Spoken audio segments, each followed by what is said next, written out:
This podcast is a Radio Mike original production. Head to radiomike.com.au to find out more. This episode of Harry Potter and the Boys is brought to you by Radio Mike on Patreon and the 20th Century Boy podcast. Head to patreon.com/Radio Mike and for as little as $1 a month, get a bonus podcast every week. And search 20th Century Boy on your favorite podcast app to hear more from me every week. 50 years after the final Harry Potter book, Harry Potter is now headmaster of Hogwarts, ready to usher in a brand new generation of witches and wizards. My name's Radio Mike, and I love Harry Potter. In fact, I love Harry Potter so much that when I was a kid, I wrote a series of 7 Harry Potter fan fiction novels. This is book 2 in that series. Welcome to Harry Potter and the Team Wizard Tournament.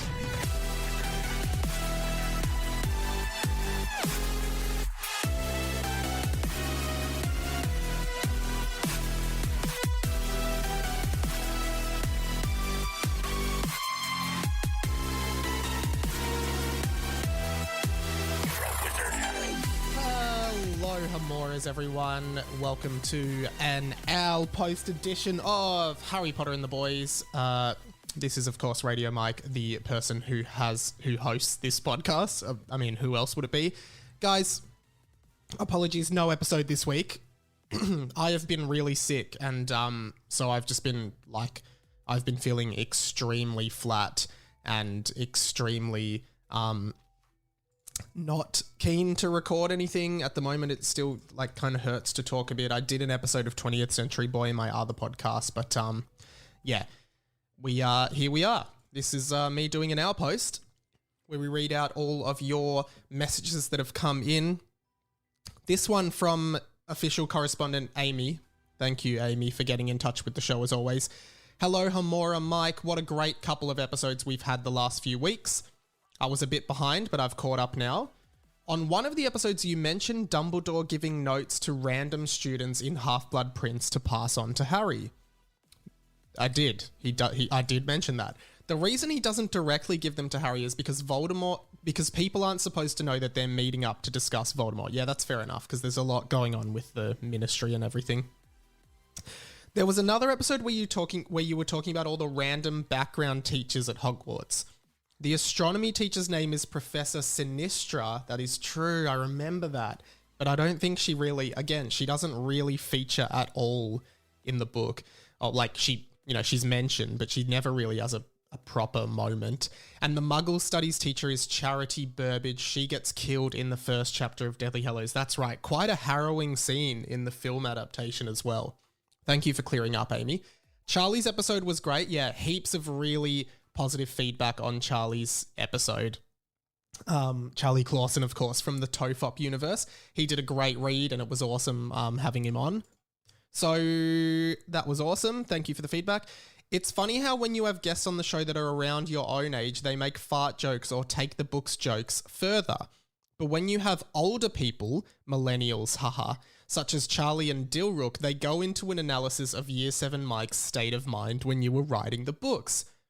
I have a big long list of Harry Watters from when I last read the books, plot holes and things that aren't explained. For example, how come Dumbledore can Petrificus Totalis Harry under the invisibility cloak in Half-Blood Prince when we later learn that it's the true invisibility cloak which blocks the wearer from being cursed? From Amy, the official correspondent of Harry Potter and the Boys.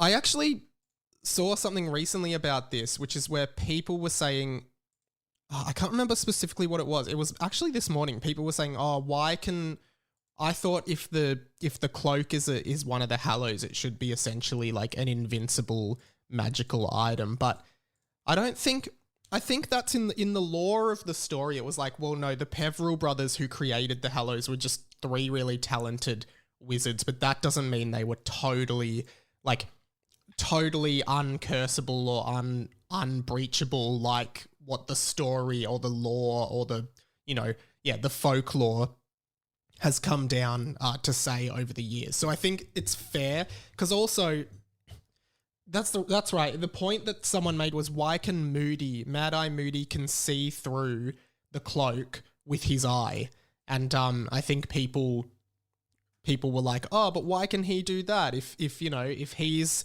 if the cloak's one of the Hallows, no one should be able to see through it. But yeah, but Moody can, and it's because it isn't like the extreme magical artifact that it's been made to sound like over the years through the story being passed down through generations. That's what I think anyway. Orlando Floyd has been writing into the show a little bit over the last few weeks, and he most recently sent in a message saying, "Hey Radio Mike, it's me again, Orlando. You should read the book you wrote about superheroes that you made when you were a kid. There is high demand. Demand spelt D-A-M-A-N-D. P.S. I am 13. Love all the 13-year-olds, the prolific writing 13-year-olds who must enjoy this podcast by the fact that I was also 13 when I wrote this. I have mentioned on the pod my other, not fan fiction, just the other story I wrote, which was about a bunch of superheroes, and it was like, I should talk more about that. So it was called Wave City, and it is a dark, gritty, dark and gritty. I think I wrote that one in year 9, and it's as dark and gritty as a year 9 could write, I guess. And I actually had the idea for it because I loved the Peter Pan movie, with the 2003, I think, Peter Pan movie with Jason Isaacs, who actually plays Captain Hook, and he's obviously Lucius Malfoy. Loved that movie, and I thought, what if there was a kid who had all of Peter Pan's like powers, like flight and magic, but he was evil, and that was kind of where the story started for that idea, and then it kind of went in a few iterations, but where it landed was, there's a group of superheroes. They're all kind of high school aged. One of them is essentially like the Peter Pan. He can fly. Well, he's not really, it started as that, but yeah, he can fly, and he can basically control matter, I guess is how I explained it in the book. And then there's other kind of lesser superheroes, and then they all kind of have upgrades and transformations, I guess, like very Pokemon and Digimon-y, which again is a lot of what Harry Potter and the Boys is. Like, they could upgrade themselves and do form changes and stuff. Very Power Rangers-y. Like, I'm sure it doesn't hold up, but maybe if there is enough demand, I will read a chapter from that. Also got a message in from Cuzbro, an owl rather. He wrote in about my other podcast, 20th Century Boy, but also said, Harry Potter and the Boys is hilarious every week. I laugh my head off at the 15 minutes of fluff at the start, which is good because in the early days of this podcast, someone said, oh, it takes too long for them to get into the fan fiction. But yeah, that's a big part of the podcast.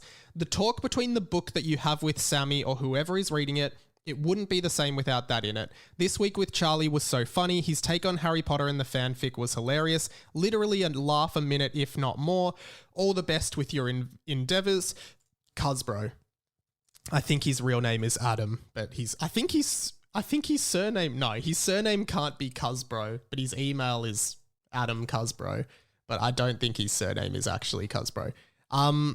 Lots of other messages that just come in, and I often find it hard to to keep track of them all. But also, just want to read some stuff from the Discord. Radio Kyle, listener of 20th Century Boy, catching up on the latest Harry Potter and the Boys at Stanhope Pool. Only 22 degrees, so no one's here. No idea where Stanhope is, but glad you're enjoying the pool and listening to the podcast. Of course, in response to Chapter 6, Platform 9 and 4 Quarters, got a lot of feedback. Ganonbort said the chapter name is so good, and lots of people gave some very positive feedback on Sam's song. Now, I do know that Sam is doing an iteration of that song at his comedy festival show, which starts next week. Highly encourage you to grab some tickets. Ganonbord also said, something I think is lost in the movies is that the Marauders, excluding Wormtail, are prodigies, and so are Harry and Hermione. I linked the Animagus thing the other week, and the consequences of getting it wrong are supposedly permanent, incurable. I would say Wormtail probably did fuck it up with how he looks. Sirius arguably spent a comparable amount of time as a dog and didn't nearly as much take on the animal features, but they did technically fail the breaking into Gringotts. They are just exceptionally wizards and broke out. It seems if you think too hard about it, wizards for the most part seem to be very complacent. For all their magic, things are still very stunted. Dumbledore invents magical things, but he's considered the most advanced wizard of his time. And then in response to Chapter 7, Dimmy Dimatina, where we meet probably one of the most hateable characters in the book so far, Ganonbort said, "Have only listened to the intro so far. Paintings are a representation of how the painter perceived them. An example in this article is the painting of a knight that can only use catchphrases and generally bumble because that painter thought that about him, where the more sentient paintings have spent time with the subject, learning to be more like them. And assumedly, if the painter know the person very well, they could also transfer that into a painting. Pictures were less complex, they just had a special method of development that made them able to replay a moment, such as newspapers or photos that Colin Creevey takes." Very interesting stuff. Guys, I flicked through the next chapter, and I think it's one of the funniest chapters that has ever been of this show. I'm gonna get a time with the 1001 Songs That Make You Want to Die group. They are a really good podcast that I've guested on a few times, and they're really keen to jump on, and I think they're going to do a great read of this chapter, honestly, so really hoping that we can get that out next week. Thanks so much for your patience. One thing I did want to talk about, which Orlando did message about, is that a gameplay trailer for the Hogwarts Legacy video game has just dropped as part of a PlayStation State of Play presentation, which is like where they show all their upcoming games. And okay, Harry Potter fans who are non-gamers, this might be the game that will get you into gaming, because this looks like an incredible game. Just looking at this, the visuals, the thought and care put into this game, go and watch this trailer. It's a 21-minute gameplay showcase on YouTube. You can just look it up, and it looks amazing. There is a fully explorable Hogwarts. You go to classes. You basically become a student at Hogwarts. The magic and combat system looks really good. All of the secrets and different areas of Hogwarts that you can go to, like, I'm not just saying this because I'm a Harry Potter fan. I am genuinely super impressed by what I saw in this. I just cannot believe the amount of effort they've put into this game. And like, there's all the stuff you'd expect. There's broomstick flying classes, secret, you can go into the Chamber of Secrets. You can go discover all these different secrets of Hogwarts. And there's a new story. It seems to be revolving around, because it's set in the 1800s, so it's before Harry Potter, it's before Fantastic Beasts as well, and so most of the teachers, all of the teachers that are teaching your classes are different. They're not the teachers that we know. However, there are familiar faces. For example, Nearly Headless Nick pops up. You can see him in the trailer, and I'm pretty sure Peeves is in it as well. And I think, historically Harry Potter games have been pretty shoe-in, kind of. They came out when the movies came out and were just there as merchandise. But this looks like a really thought-out game in the Wizarding World franchise. The story seems to be about there is a goblin rebellion. So it's wizards versus goblins from the look of the trailer. There's lots of new students. There's you get sorted into whatever house you get sorted into. And it's interesting because I guess the game would have to be different depending on what house you get sorted in, because you'd be going to different places. You can go to Hogsmeade, and I think this is really interesting, and it's such a great way to interact with the wizarding world and interact with, you know, Harry Potter in a way I don't think we've been able to in such a complex and nuanced and deep way. And that's the thing about games. Like, I think video games are so different to movies and books because you have agency over the story and what you do. And there has to be like lots of agency for you to do things and for you to explore the story at your own pace and explore the area at your own pace. So, yeah, very different styles of storytelling in gaming. But yeah, look, I'm just watching it as I'm talking, and the gameplay looks so good. The combat, it looks really fluid, like you're using lots of different spells and combos in a weird way. A great kind of, in terms of the combat, what it kind of looks like, and not like, bear with me, but there was a Spider-Man game on PS4 just called Spider-Man, which was an incredible game. Got like critical acclaim worldwide. And the combat was really fluid and just based on using different kind of web shooter gadgets and different webs to link in different combo moves and different finishing moves. And I think it seems to be drawing a little bit from that style of gameplay. But just the breadth of what they've done with this game looks phenomenal. And seriously, like even if you're not into gaming and you're a Harry Potter fan, I reckon you should watch this trailer and you should get this game because it looks incredible.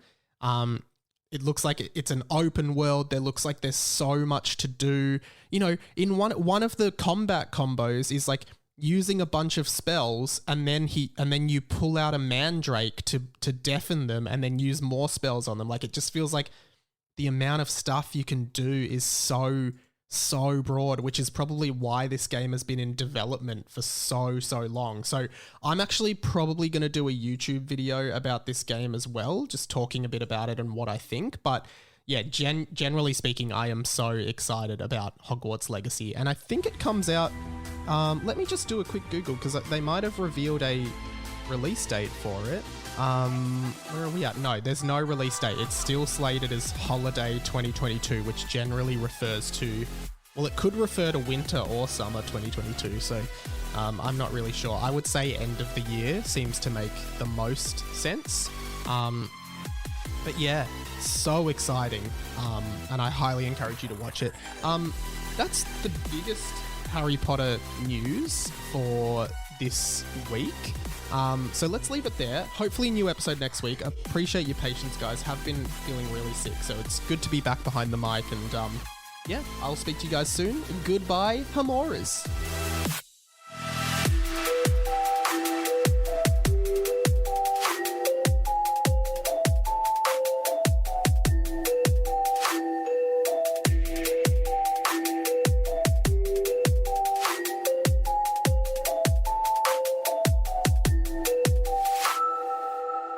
This episode of Harry Potter and the Boys was brought to you by Radio Mike on Patreon and the 20th Century Boy podcast. For as little as $1 a month, get a bonus podcast every week at patreon.com/Radio Mike.